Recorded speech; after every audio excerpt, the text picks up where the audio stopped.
Test जो government लेती है उनको क्लियर करे और अपना रोजगार पाए। ये इस मौके कार्य में हम जो है सभी लगे हुए हैं।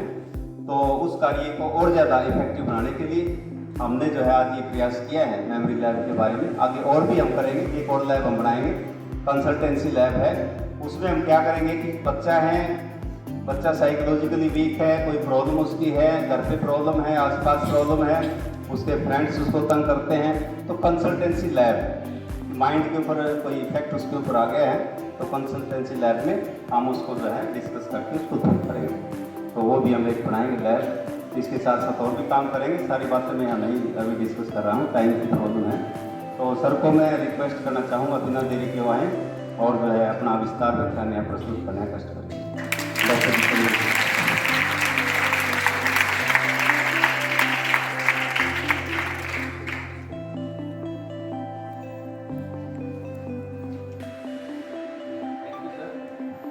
Good morning.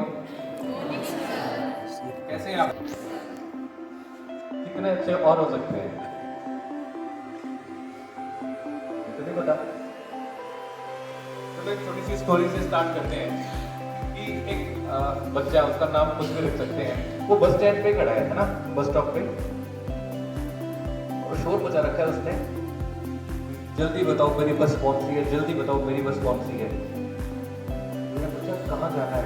मैंने जाना छोड़ो, मुझे बताओ जो सबसे तेज चलती है और सबसे बढ़िया बस, उसमें बैठना है। मैंने लोगों ने पूछा जाएगा कहाँ है तो बता, कहाँ जाओगे? ये तो नहीं पता, लेकिन बस जाना है, जल्दी बताओ किस बस में बैठना। धीरे धीरे जो लोग उससे पूछ रहे थे वो दूर जाना शुरू हो गए, किसने कहीं नहीं जाना। ऐसा ही हो गया नहीं, चिल्लाता रहा और थोड़ी देर बाद सबने उसको छोड़ दिया और फिर वो कोशिश करता रहा। स्टोरी तो यहीं तक रुक गई। आप लोग बताएं कि उसके डेस्टिनेशन पे पहुंचने की कोई संभावना है या नहीं? नहीं? क्या है? क्योंकि उसको पता ही नहीं डेस्टिनेशन कहाँ है। एक तो डेस्टिनेशन नहीं पता, क्योंकि डेस्टिनेशन नहीं पता, इसके रूट भी नहीं पता उसको। रूट नहीं पता तो उसपे कौन से साधन है ना, रिसोर्सेज की का यूज करना है, कैसे करना है, वो भी नहीं पता उसको। ठीक बात है ना? वो बच्चा, अगर बच्चा ना हो, वो आपकी लाइफ हो, प्रोफेशनल लाइफ, तो क्या ऐसा सबके साथ हो रहा है या नहीं? जनरली मैं पिछले लगभग 15-18 सालों से इसी पर काम कर रहा हूँ, ह्यूमन ब्रेन बिहेवियर और उसके और कुछ स्किल्स पर। Basically super human skills development पे काम करते हैं। मतलब जो दिमाग की जो सुपर पावरफुल चीजें होती हैं उनको डेवलप कैसे किया जाए, इस पर काम करते हैं। और अगर थोड़ा साधारण शब्दों में बात की जाए तो how to enhance processing speed of human brain in different dimensions, यानी मानव मस्तिष्क की कार्य प्रणाली, कार्य क्षमता को कैसे बढ़ाया जा सकता है अलग अलग आयामों में। और ये करते हुए हम लोग AIIMS Delhi, PGIMS Rohtak, army, air force, NDRF, DRDO, ISRO, IIT Delhi, TU, कई अलग अलग यूनिवर्सिटी और इंस्टीट्यूट में हम ट्रेनिंग देते हैं कई सालों से।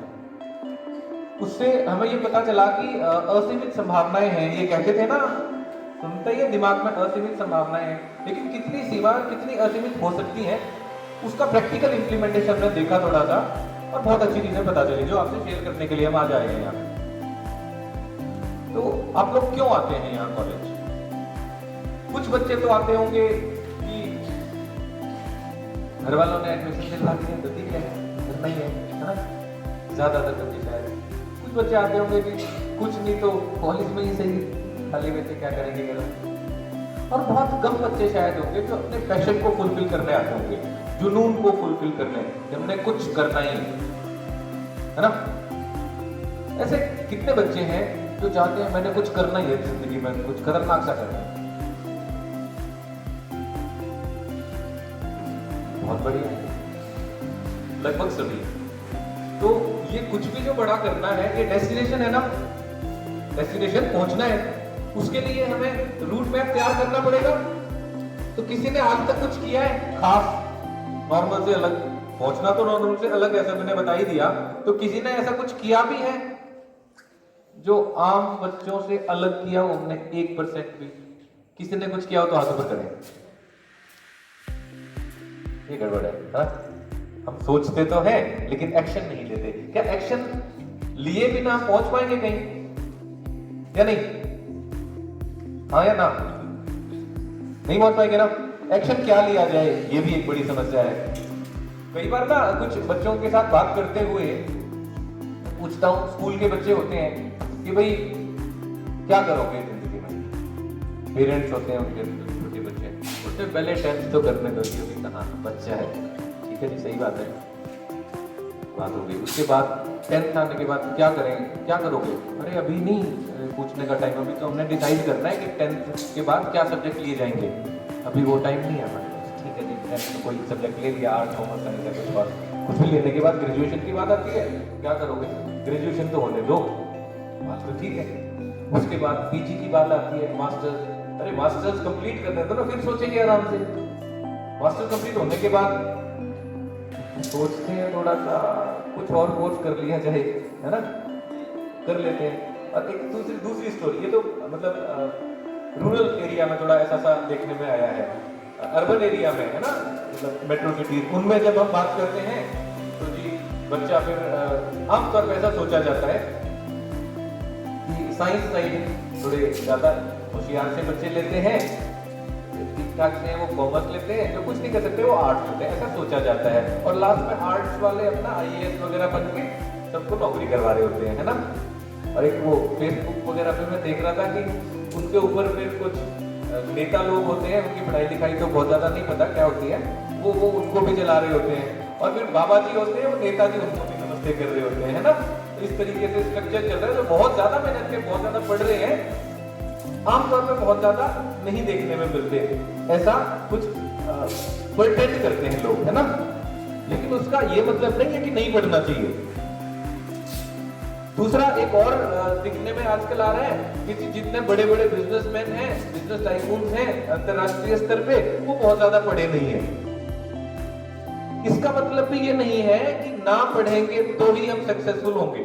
सक्सेसफुल होना और पढ़ना ना पढ़ना अलग अलग चीजें हैं, लेकिन इंटेलिजेंस, है ना, इंटेलिजेंस का लेवल थोड़ा हाई होना, लेवल ऑफ अंडरस्टैंडिंग हाई होना, ये सबसे ज्यादा मैंडेटरी है। पढ़े ना पढ़े वो अलग बात है।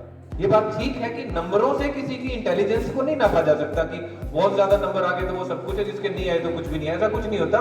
कई बार देखा गया है, हमेशा नहीं, कई बार देखा गया कि कम नंबर वाले भी बहुत अच्छे लेवल पे चले जाते हैं। उनके thinking, critical thinking skill, logical abilities, है ना, IQ लेवल बहुत ज्यादा होते हैं। और IQ लेवल ज्यादा होने का मतलब ये बिल्कुल भी नहीं है कि आपके नंबर ज्यादा आएंगे, वो तो बस मेमोरी याद कर लिया, सुना दिया, ज्यादा नंबर आ गए। रियल लाइफ में प्रॉब्लम सॉल्व करना भी अलग बात होती है।